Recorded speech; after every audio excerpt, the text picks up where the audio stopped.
સુરતમાં કોરોના કાળ વચ્ચે હવે હાશકારો અનુભવાયો હોય તેમ લાગી રહ્યું છે। સુરતમાં લાંબા દિવસો બાદ હવે કોરોનાની મોતની આંક ઘટ્યું છે અને સ્મશાનો ખાલીખમ હોય તેવા દ્રશ્યો કેમેરામાં કેદ થયા હતા। સુરતમાં કોરોના કેર બાદ રાતના સમાચાર મળી રહ્યા છે।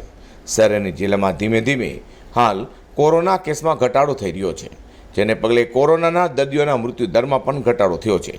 25 દિવસ બાદ રવિવારે શહેરમાં કોરોનાના દર્દીના મોતની સંખ્યા ઘટીને 10ની નીચે પહોંચીને 9 નોંધાઈ છે। સુરતના તમામ સ્મશાનોમાં પણ એકલ દોકલ મૃતદેહ અંતિમ સંસ્કાર માટે લવાયા હતા। સુરત શહેરના અશ્વનીકુમાર ઉમરા અને કુરુક્ષેત્ર સ્મશાન ગૃહો છેલ્લા લગભગ 25 દિવસથી 24 કલાક ચાલુ રહેતા હતા અને અંતિમ સંસ્કાર માટે 18થી 24 કલાકનું વેઇટિંગ પણ ચાલતું હતું। તે સુમસામ થઈ રહ્યા છે, જે દર્શાવે છે કે શહેરમાં મૃત્યુ પામતા લોકોની સંખ્યા ખૂબ જ ઘટી ગઈ છે। હું અજય ધીરેજલ ગાંધી, કુરુક્ષેત્ર સ્મશાન ભૂમિનો સેક્રેટરી ટ્રસ્ટી।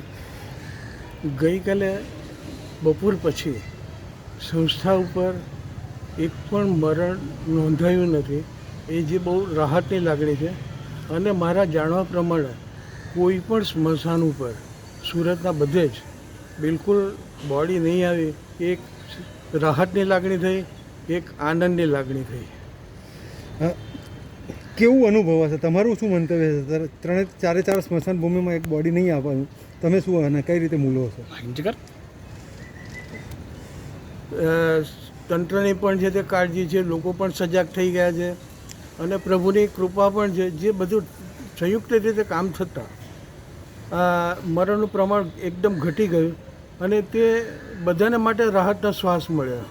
હોસ્પિટલોમાં પણ નવા દાખલ દર્દીઓની સંખ્યા 60% જેટલી ઘટી ગઈ છે। હોસ્પિટલોમાં ઓપીડીમાં ધરખમ ઘટાડો થઈ રહ્યો છે। ડોક્ટરોનું કહેવું છે કે હોસ્પિટલોમાં 10 દિવસ પછી બેડનું ભારણ પણ ઘણું બધું ઓછું થઈ જશે। અઝર કુર્સી સાથે પ્રકાશવાળા, G10 ન્યૂઝ।